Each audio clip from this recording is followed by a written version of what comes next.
আমাদের সহকর্মী আলামিন শিকদার সেখানে রয়েছেন, তিনি আমাদেরকে সরাসরি এই খবরগুলো দেখাচ্ছিলেন। আরও একবার তার কাছে যেতে চাই, কি তথ্য আছে তার কাছে।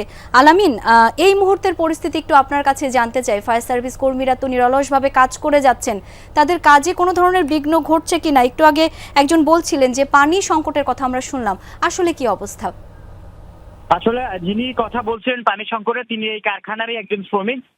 তিনি হয়তো জানেন না, তিনি দাবি জানিয়েছেন যাতে হেলিকপ্টারের মাধ্যমে এসে এই পানিটা নেভানো হয়। যদিও এটা ভবনের ভেতরের একটি আগুন, সেটি হেলিকপ্টার দিয়ে আসলে কোনোভাবেই নিয়ন্ত্রণ নিয়ে আসা সম্ভব নয়। তবে যেভাবে এটা নিয়ন্ত্রণে আসবে ঠিক একই চেষ্টা করে যাচ্ছে আমরা দেখছি ফায়ার সার্ভিসের কর্মীরা। তাদের যে লিফট, সেই লিফট ক্রেনের মাধ্যমে উপরে উঠে যে তাদের যে গানটি রয়েছে ওয়াটার গান, সেই ওয়াটার গান দিয়ে তারা চেষ্টা করছে যে ভেতরের যে অংশগুলোতে এখনো আগুনের লেলিয়ান শিখা দেখা যাচ্ছে এবং বের হয়ে আসছে, সেদিকে যতটুকু সম্ভব তাদের যে নিয়ম অনুযায়ী যে গতি, সেই গতিতে পানি নিক্ষেপ করার চেষ্টা তারা করে যাচ্ছেন। এবং কিছুক্ষণ পরপরই আমরা দেখছি যে সেখান থেকে কাচের যে গ্লাসগুলো দেখতে পাচ্ছেন, সেগুলো গরমে, অর্থাৎ ভবনটি যে গরম হয়ে গিয়েছে আগুন লাগার কারণে, সেই গরমের কারণেই কিন্তু আমরা দেখতে পাচ্ছি যে ভবনের কাজগুলো এখন পর্যন্ত কিছুক্ষণ পর আমরা দেখছি যে ভেঙে পড়ে যাচ্ছে। ফায়ার সার্ভিসের কর্মীরা যতটা বাইরে থেকে চেষ্টা করছেন, ঠিক একইভাবে তারা তাদের যে পানির যে সংযোগগুলো রয়েছে, এই কারখানায় থাকা যে পানির সংযোগ, সেখান থেকে পানির সংযোগটি নিয়ে এবং আশপাশের বেশ কয়েকটি কারখানা থেকে তারা পানির সংযোগ নিয়ে ভেতরের অংশে, অর্থাৎ ভেতর দিয়ে তারা সিঁড়ি দিয়ে সেই জায়গাটিতে ওঠার চেষ্টা করছেন। এবং আমরা প্রথম থেকে যেটা বলছিলাম পঞ্চম তলা ও ষষ্ঠ তলা, সেই তথ্যটি ছিল ভুল। আমরা ঘটনাস্থলে দেখতে পাচ্ছি কারখানাটির সপ্তম ও অষ্টম তলায়, আমি আবারও বলছি শাওন, সপ্তম ও অষ্টম তলায় আগুন এখন জ্বলছে এবং 7 তলায় আগুনের সূত্রপাত হয়, সেটি 8 তলায় পর্যন্ত যায় এবং আগুন এখনো দেখা যাচ্ছে যে 8 তলায় জ্বলছে। 7 তলায় কিছুটা আমরা দেখছি যে নিয়ন্ত্রণে আনতে পারলো, 8 তলায় আগুন দেখা যাচ্ছে। এবং পাশাপাশি একদিক থেকে যখন আগুন নিক্ষেপ করে, ঠিক এর পাশে যদি দেখাই, দেখছেন অন্যদিক থেকে আগুনের তীব্রতা এবং ছড়িয়ে যাচ্ছে, সেটাও দেখা যাচ্ছে।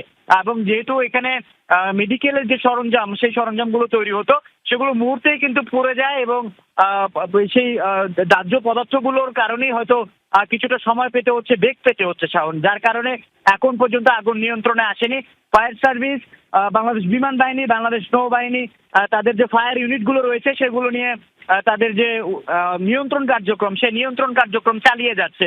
সবকিছু মিলিয়ে 14 থেকে 15টিরও বেশি ইউনিট এখানে কাজ করছে আগুন নিয়ন্ত্রণে।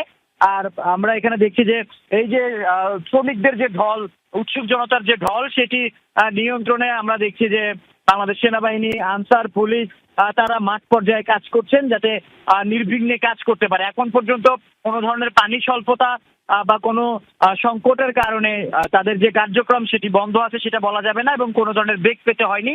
তারা এখন পর্যন্ত আগুন নিয়ন্ত্রণে কাজ চালিয়ে যেতে পারছে। তবে ঠিক আগুনের সূত্রপাত কি কারণে, ঠিক 2টার সময় নাগাদ সবাই বলছেন, হয়তো ফায়ার সার্ভিস কর্মীদের কাছ থেকে আমরা কথা যখন বলতে পারবো তখন পরিপূর্ণ তথ্যটা জানতে পারবো। এখন পর্যন্ত বলা যেতে পারে যে 2টা নাগাদ আগুনের খবর তারা পায়, এরপরে তাদের ইউনিটগুলো আসে এবং আগুন এখন পর্যন্ত আমরা দেখছি যে দাউ দাউ করে জ্বলছে। তবে কোনো ধরনের হতাহতের ঘটনা ঘটেনি। যে কর্মীরা এখানে ছিলেন তারা সবাই নিরাপদে বের হয়ে আসতে পেরেছেন। এই তথ্যগুলো আমরা এখানকার যারা শ্রমিকরা রয়েছেন তাদের কাছ থেকে পেয়েছি। কোনো কর্মীকে এখানে আটকা পড়ে আছে এমন কোনো তথ্য আপনাদের কাছে আছে কিনা?